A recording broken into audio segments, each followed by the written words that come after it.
The Department of Public Health and Human Services is pleased to bring you Aging Horizons. Medicare, Medicaid, Social Security, fraud, legal issues, veterans benefits, and caregiving. Aging Horizons is a program dedicated to inform and prepare Montanans on these timely issues, making a difference to you and your loved ones. Here now is today's program host. Hello and welcome to another edition of Aging Horizons. I'm your host, Wilmot Collins. Today we have Dr. Daniel Coates, a gerontology specialist. He will be talking to us about a memory van and how we can help ourselves and caregivers. Stay tuned and we will be right back. Can you say ombudsman? Ombudsman. Ombudsman? Uma Doodlesman? Fortunately, you don't have to say it right to get the help of a long-term care ombudsman. If you or a loved one reside in assisted living or long-term care, an ombudsman can help resolve any issue. And these services are completely free and confidential. Now, why don't you try that again? Ombudsman. Did you just text me? I didn't want to disturb you if you were sleeping. Sleeping? I'm sitting right next to you, silly. There you are. Hey, I found a couple of Medicare helping programs online that I think we ought to look into. It says if we qualify, we can get help paying for our prescription drugs. Oh, and there's a program that can help pay our Part B premium. To learn more about extra help and Medicare savings programs, call your local SHIP counselor today. Maybe I better text him. You've probably seen some big-name celebrities on your TV lately talking about all the Medicare benefits you're missing out on. But the insurance companies who are paying for these ads may be pushing benefits not available in Montana. Fortunately, help is available from a friendly state health insurance assistance program counselor who can help you sort it all out. It's free, and we screen everyone for eligibility regardless of your zip code. It's Montanans helping Montanans. Call today. A message from FireSafe Montana. Being a part of a community means working towards the safety of all. As a landowner in the wildland-urban interface, this means doing your part to protect your community from a devastating wildfire. Have you done your part? Fuel mitigation projects, ignition-resistant construction techniques, defensible space, safe evacuation routes.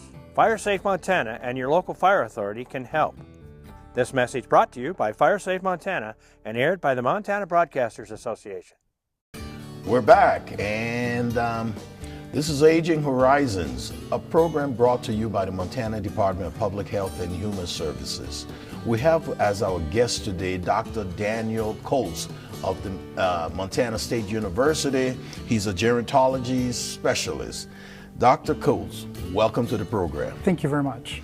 So, you have a vast wealth of knowledge on healthy caregiving, memory care, but we will start with healthy caregiving. What is healthy caregiving? Healthy caregiving is a concept that is rooted in a lot of study around caregivers, particularly how caregivers don't take care of themselves. Right. You know, there are approximately over 115,000 unpaid family caregivers in Montana. Whoa. Yeah, that's almost 10% of the population. Yes. And, you know, when we look and evaluate caregivers, there's illness, disease that fall upon them while they're doing caregiving. So I developed a couple of programs that specifically meet the needs of those caregivers, and it happens to fall within Respite. And I partner with Montana Lifespan Respite through DPHHS in order to put on healthy caregiving programming. My program is it's caregiver respite retreats. And we travel the state primarily in rural communities. That's what needed most. Yeah, that's where it's needed most. You know, while we have caregivers in every community in Montana, the services are very limited in rural parts of the state. So the Caregiver Respite Retreats is a program, it's an all-day program for caregivers where they come to an all-day retreat where we take care of them. Yes. We get them away from their loved ones, which is difficult for them. I can imagine. It is. And we bring them in and we teach them self-care principles. And it's nothing that is too complex. It's basically how do they find as little as 2 to 5 minutes a day to take care of themselves. There are several principles that you can acknowledge for healthy caregiving, and the first one is we help them know their limits. Number one is know their limits. You know, we can't say yes to everything. Right. We need to learn how to ask for help. And caregivers, that's tough because we think we offer the best care, which we do. Yes. But with that, knowing your limits is, I need to ask for some help. Maybe it's where I create a list of 3 or 5 things, so the next time someone offers help, it's available. I know what I can have them help me with. The second one is set boundaries. Not only with other people and other activities that I have to do, but also with the loved one you're caring for.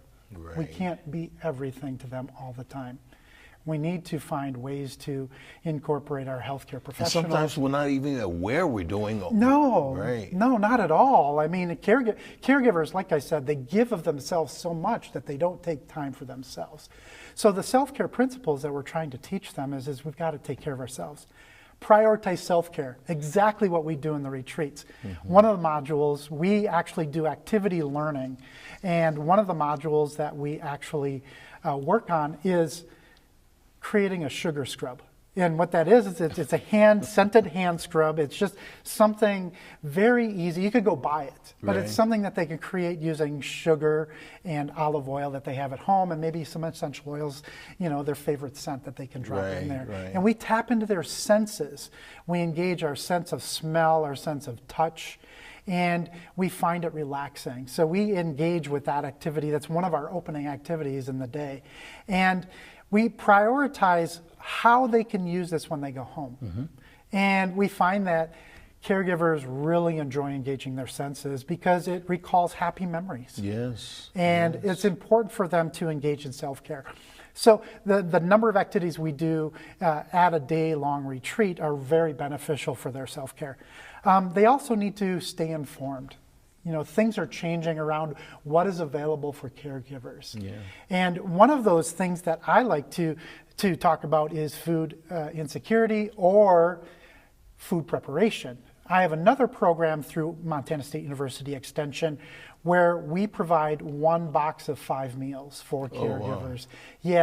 And caregivers particularly, you know, they're the ones that are doing all the cooking, the cleaning, the prep, the grocery shopping, and they need to have a way that they can get a break from that as well. So the program that I have for the caregivers, the food box program, is particularly beneficial for them. And caregivers are often overwhelmed with joy when they don't have to make a meal. You know, they pull out a healthy pre-made meal out of the freezer and they pop it in the oven. It's real simple, and the cleanup is extremely easy as well. And then the final thing that caregivers need to do is celebrate the small wins. You know, having a day off, finding 5 minutes, or even a good day where they don't get frustrated, where they don't get exhausted from the care that they're providing others. So they need to celebrate those moments because as a caregiver, it often becomes overwhelming, but caregivers really need to take a proactive approach to their own healthy caregiving. Wow. Thank you, Dr. Coates. You have given us a wealth of information, and we sincerely appreciate that. And I hope our audience, they're listening to what you had to say because it's all helpful. It's only to help us as caregivers.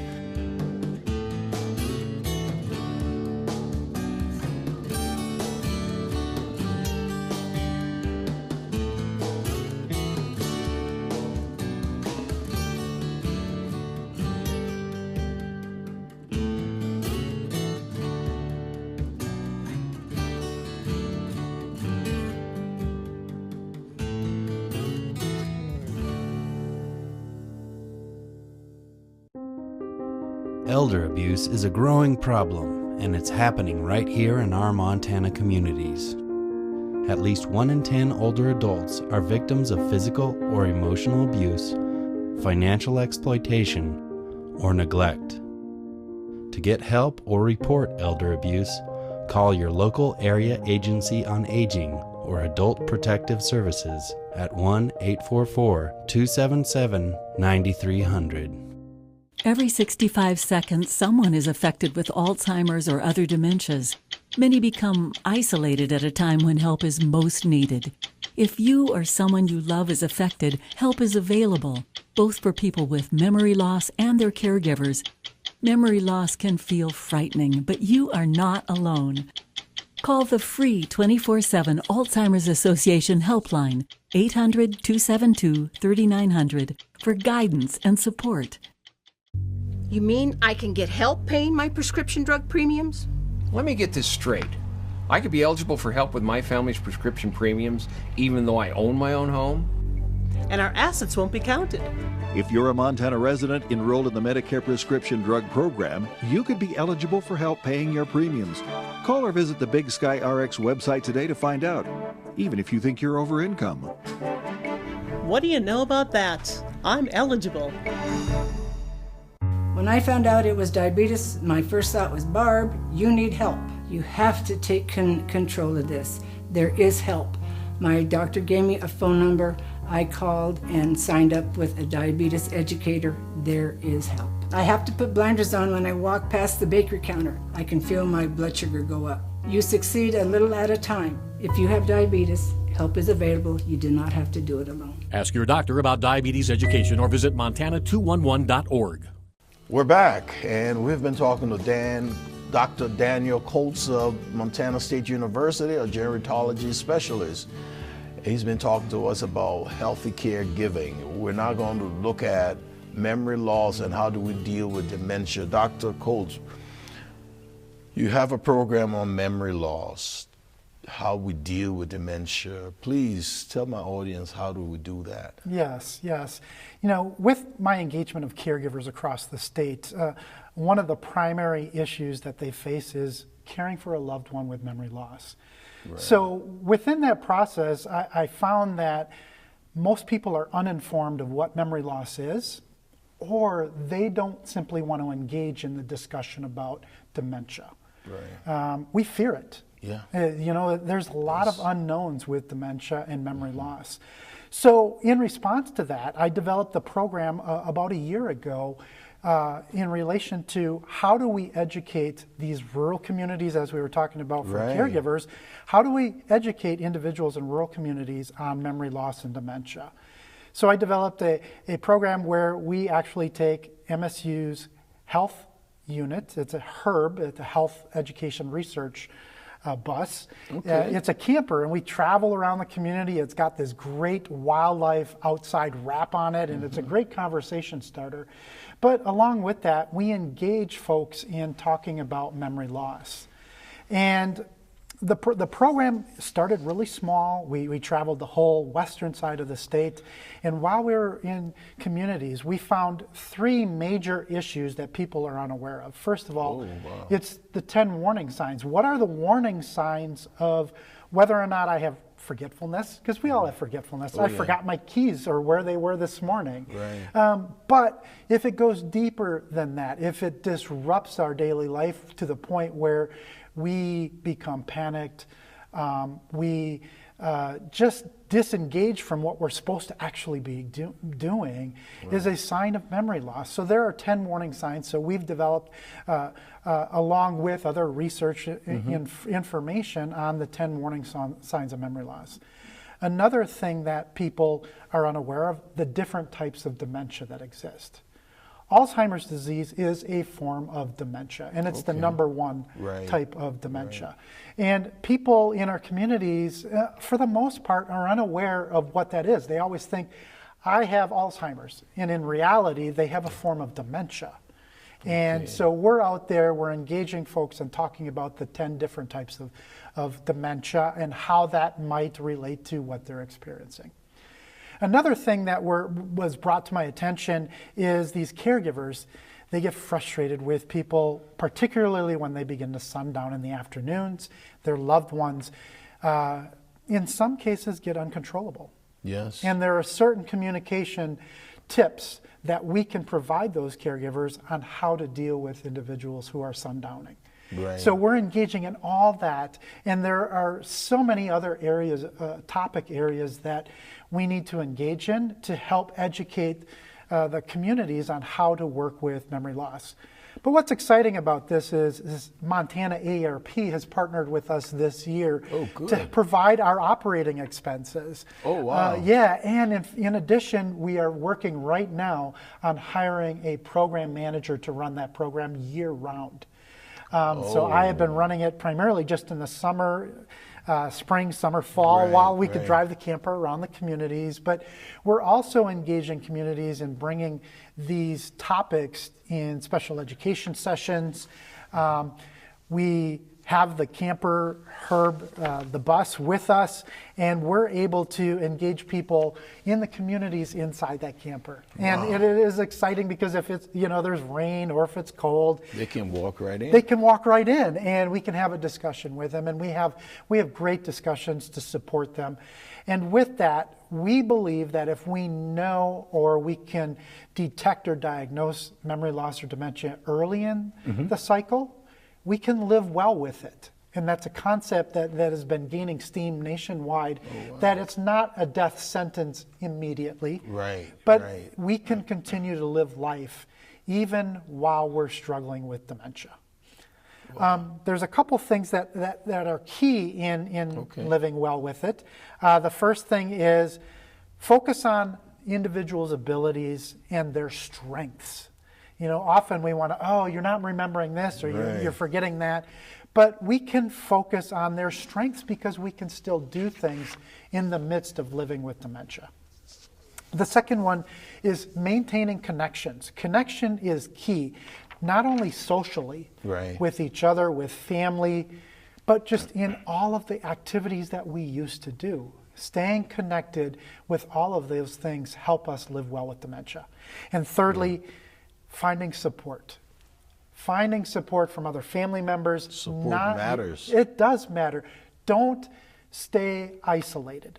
Find someone who can support you. Engage in programs in the community.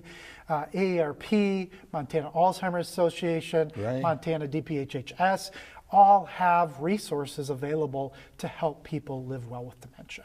Wow, that is awesome. So technically, dementia is the umbrella that has Alzheimer's and other things there. So you see, people use it interchangeably, so we think that they're both the same, but that's the umbrella, and Alzheimer's falls underneath that. Very, very true. Wow. Yes, dementia is the memory loss umbrella. And Alzheimer's, cardiovascular dementia, Lewy body dementia, there's multiple numbers of dementias out there, but the primary one that we're all aware of is Alzheimer's. Right.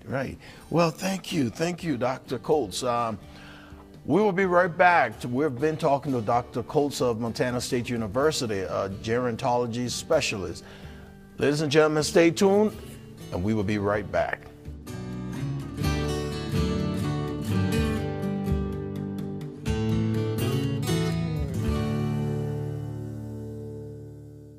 Hey, caregivers, did you know that respite time is your time? How will you spend it? Respite is really perfect for things I like to do, but my son isn't interested in. Vicki Henry, Manhattan. Gardening isn't one of his favorite things, and he knows and likes his caregivers a lot, so it's a win-win.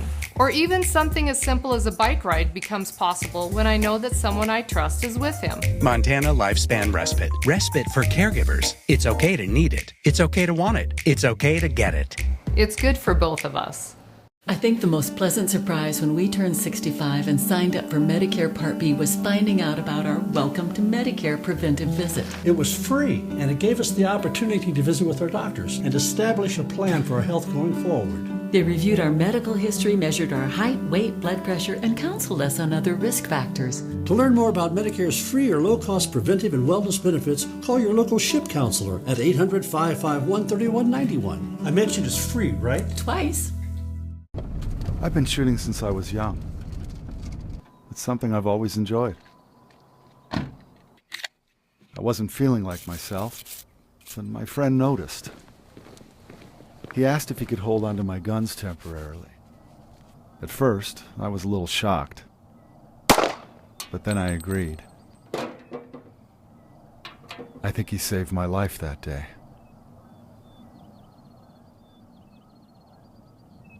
Medicare loses $60 million in Montana each year, $60 billion nationally.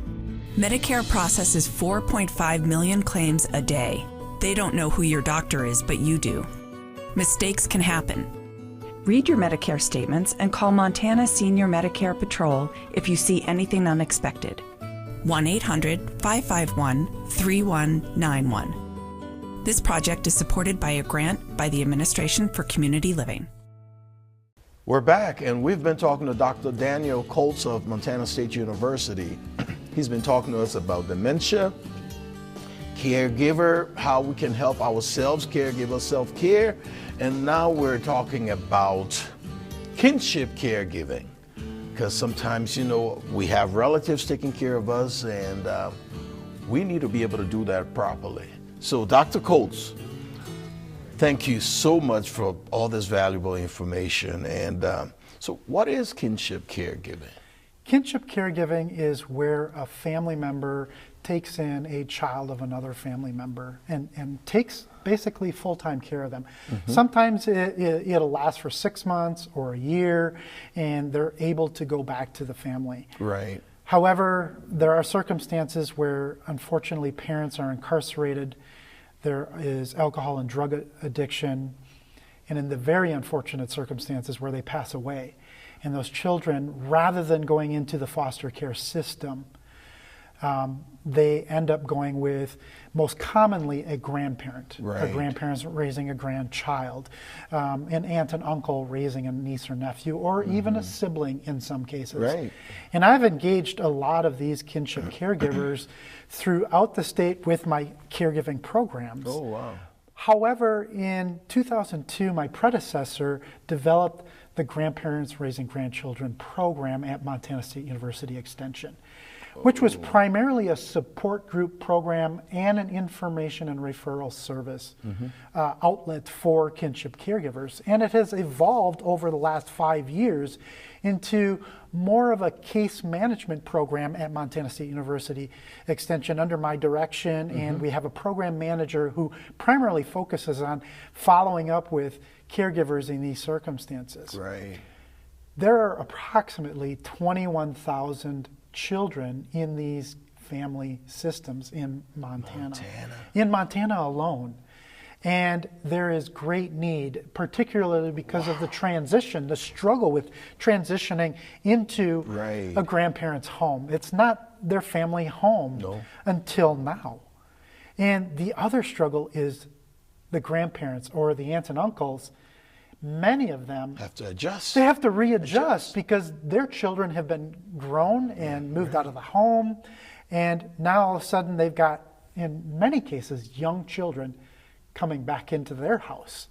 And it's a huge adjustment, particularly for grandparents who are living primarily on Social Security, maybe some small pensions. In those circumstances, they really struggle financially to really re-engage a family-type system. So our program aims for a couple things: to guide them to where they can find financial resources, where they can find access to legal services, because it's a whole new yeah, it is. It's a whole new ball game for them. When you consider they're not the legal custodian when they first take on the challenge of raising them, so they don't have all the legal authority to do whatever they want with the children. Medical, educational, financial, everything. And so there's a need for these services. So we direct them to where those services are in Montana. And our goal, our aim, as I was leading to, was to keep these children out of the foster care system and keep them in a familial home. Yeah, it's so important for us, and we're very passionate about that. Good. And so with our partnership with Montana DPHHS in regards to receiving some federal funding to put on this program, we have been highly successful in helping these families navigate that. So we have a few tips for kinship caregivers who may be watching today. The first one is create a safe, predictable environment for children. And what I mean by that is often when these children move, they don't even come with a suitcase. Right. We supply these children that contact us a backpack with some other supplies in a book and a stuffed animal and some clothing. And hopefully they have that backpack, but often these children move with a trash bag. Right. Big black trash bag. The big black trash bag, exactly. Right. That's what they throw all their stuff in, and they move to potentially grandma and grandpa's house. Yeah. And so the first priority is to create a safe space for that child. I know we had a family reach out to us simply, how do I find a single bed for the child? Because they're not prepared to bring in some of these children into their homes. Right. So we find local services potentially to help donate. In some cases, the families can afford to purchase that. And then in those other instances, we're there to back that up. We have some funding to help create that safe, predictable environment for that child. Right. The next one is be patient. I'm sure there's frustrations. Yes. As we all have frustrations with our own children, right? But can you imagine the emotional toll that it's going on in the children and the grandparents, and then that clashes? So just be patient. It's simple, but it's not. And I understand that for these parents and these grandparents and these aunts and uncles or even siblings that are taking on this responsibility. The next one is learn the legal and financial options that are available to you, because not every situation or every financial option is the best one for you. Right. There's a menu of ways that you can help provide for that child. And you need to, first of all, uncover the legal ways and means to do that, to create that financial environment for that child. The next one is take advantage of community resources. Come to us. Right. Excuse me. We will walk you through the steps in how to take care of the child that just was received by you in these familial relationships. And then we will refer you to the specific needs that you might have. Great. And refer anybody that is in the circumstances. We also have that food box program that I talked about earlier for caregivers. These caregivers are eligible for that same program. Get some meals to take some burden off of you as that caregiver. Thank you so much, Dr. Coates. We've run out of time. I know you have more information for us. We have been talking to Dr. Daniel Coates of Montana State University, a gerontology specialist. And this has been Aging Horizons. Take care and see you next time.